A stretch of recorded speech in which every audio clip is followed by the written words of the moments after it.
Hello, welcome to Remote Learning at Quincy Junior High School with Mrs. Holbrook. A little bit about myself.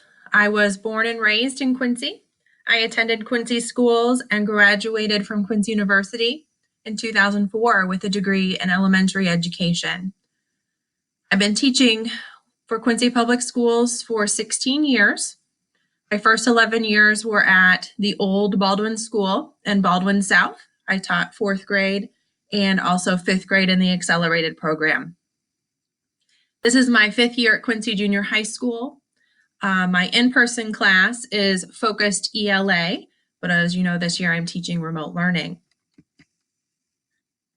So let's talk about remote learning. The tools needed to be successful is that you have a laptop or a tablet, a microphone on there that works. A camera is useful, but not necessary. To access the remote learning, you start at Clever, which is on the QPS website. It's the little C in the upper right-hand corner. Students log into Clever with their ID number at my.qps.org email and then use their school password. Make sure to save that information in Clever so you don't have to type it in every time you log into Clever. When you get into Clever, you need to find Microsoft Teams. This is the main way that we communicate through our chat feature or the video calls, and our attendance calls are also through Microsoft Teams. The coursework is on the app called Edgenuity. Students are enrolled in 4 courses in Edgenuity. They should see math, science, history or geography, and ELA on their home screen when they log into Edgenuity. Attendance procedures. We start our day with our morning meeting. Each grade level has a different time for their morning meeting, but they need to sign in on time to their grade level morning meeting, and that is where I take attendance. If you are absent, you need to call that into the attendance office, just like you would for in-person learning, or if there is a doctor's appointment or any reason that you are missing remote learning, that needs to be called into the attendance office, just like you would call in your student for missing school for in-person. If you do miss the morning meeting, but you message me on Teams and begin your schoolwork before 10 a.m., you will be marked tardy instead of absent for the day. If no contact is made with me on Teams by 10 a.m., you will be marked absent for the whole day. When you log into Edgenuity to start your day, the first thing you should do is check for missing assignments and due dates by opening up the course map for each course that you are registered for. Every day, I also report out the daily goals that Edgenuity is setting for you so that you know exactly what percentage you are going for on Edgenuity because that's not clear on your home screen. You need to work on all 4 courses each day, and you need to make 10% overall progress per day. Your job is to keep your courses balanced. Don't get really far ahead in one subject and behind in the others. Here's an example of an Edgenuity screen. It is not exactly the classes that our junior high students are registered for, but it is a good example of what their home screen looks like. On this home screen, you see all of the courses, and to open the course maps, you would circle the bold title of the course, and the course map will open up. It's showing you progress for each course on the little it's kind of like a bar graph here where it has the line, and that's your target for the day. So you can see, for the example in Math 6, the line is here, but the student is behind in the subject because their course is not all the way up to the target for the day. And then over here on Language Arts, the student is ahead because they've worked ahead.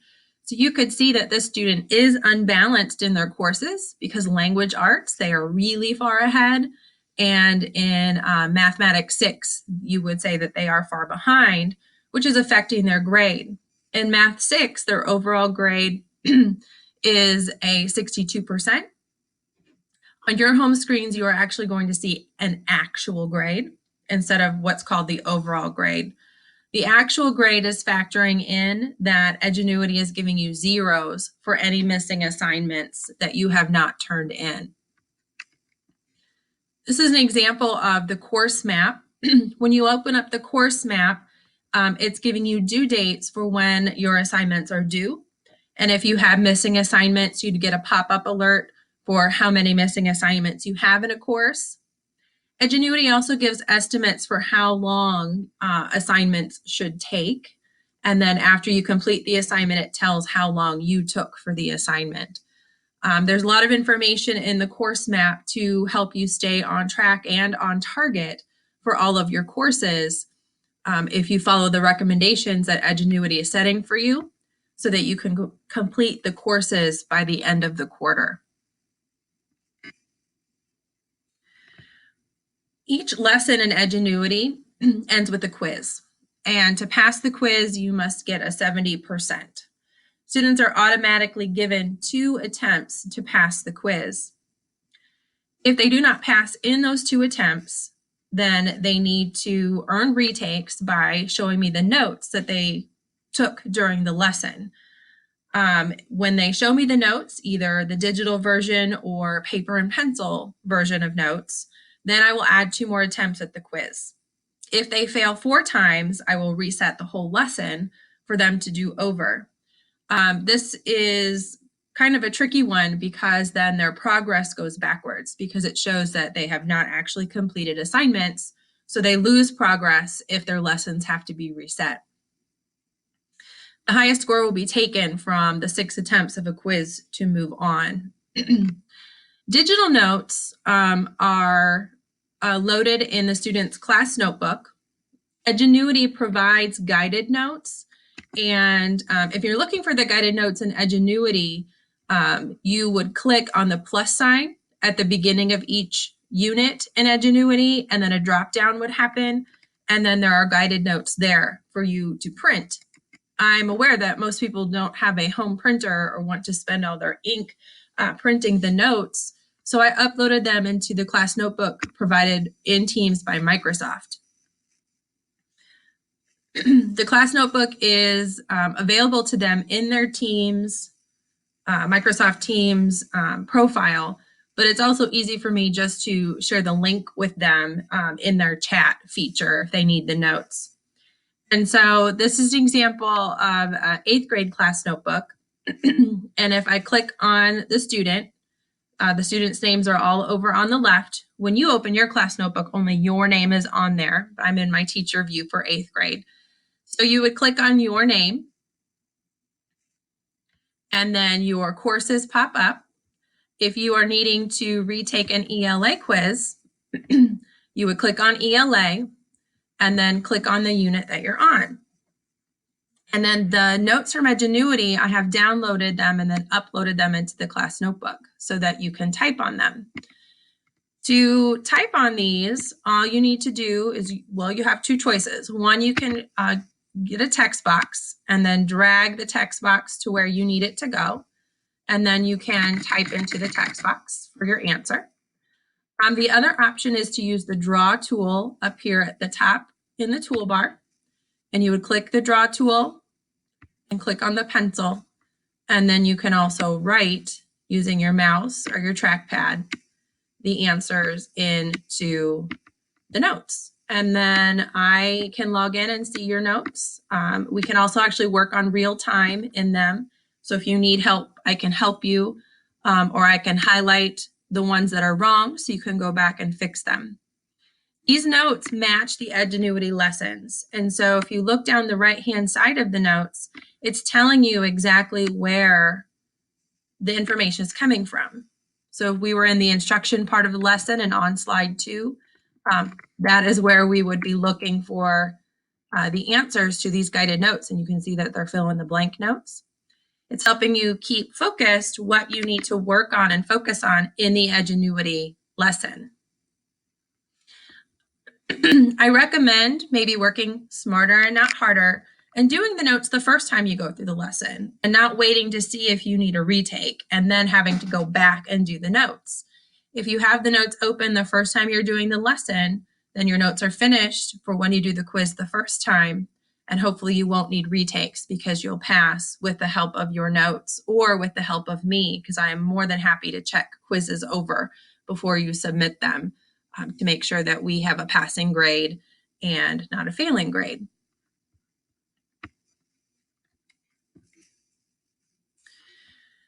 After all of the lessons for a unit, there is a unit test.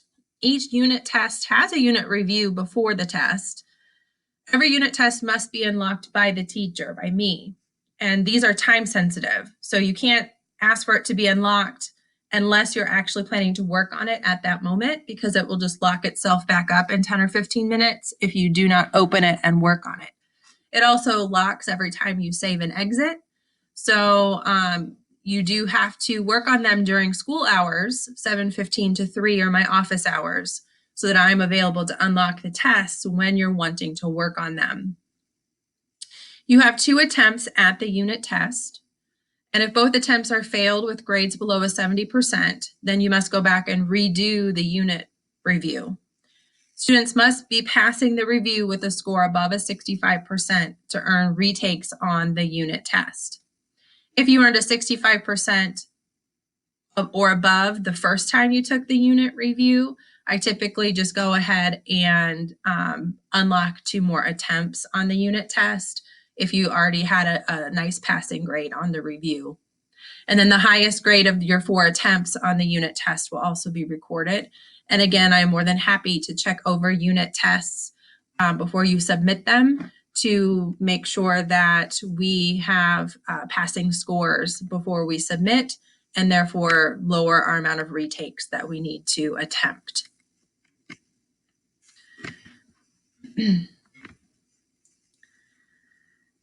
What we're working for in Edgenuity is a goal of 10% total per day in their courses. So not 10% in each course, but 10% total to stay on target in their courses. Edgenuity is only requiring about 3% progress per course per day for you to stay on target, which is just a couple of assignments per course. The daily goal increases by 10% every day, and I post those goals daily in our main Teams channel, and we discuss them in team meetings to make sure that we're staying on track and on target and passing our courses by the time the quarter ends in first quarter ends in October 16th. Use the Edgenuity homepage to see if you are behind, on target, or ahead in each course. Stay on track. And then use the course map to see your due dates and missing assignments. Those tips will all help you with daily completion and getting your work done and in on time, so that Edgenuity is not giving you zeros for all your missing assignment and bringing your overall grade down. The most up-to-date grades can be seen daily on the student's Edgenuity home screen. If a student is behind in the course, Edgenuity is giving them zeros for each late assignment until it is completed.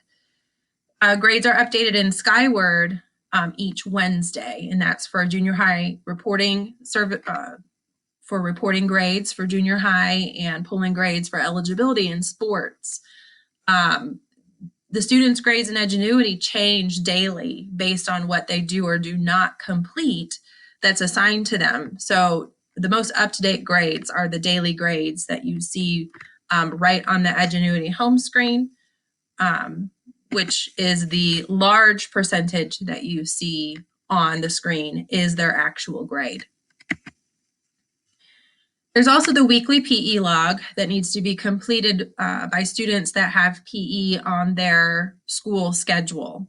If you are in band, orchestra, Spanish, or choir, you do not need to complete the PE log. It's only for students that have PE as their elective. A new log is posted each week in Teams, and it is a kind of like a Google form that they have to fill in. They don't have to log in exactly which exercises they did each day. They just need to generally state what they worked on. And that is due by 3 p.m. On each Friday of the week. So some final reminders to remember is that attendance is taken in the morning Teams meeting. I am available for quick responses on my computer and at school between 7:15 a.m. until 3 p.m. The quickest way for students to contact me is through Teams, specifically the chat feature, and my school email is posted there on the screen. I think we're off to a great start this year. First quarter is kind of a live and learn quarter. We've kind of are figuring out what are the best practices for us to be successful. And I know that it's only going to get better from here. So thank you for sitting through my presentation. And if you have any questions, please feel free to contact me anytime.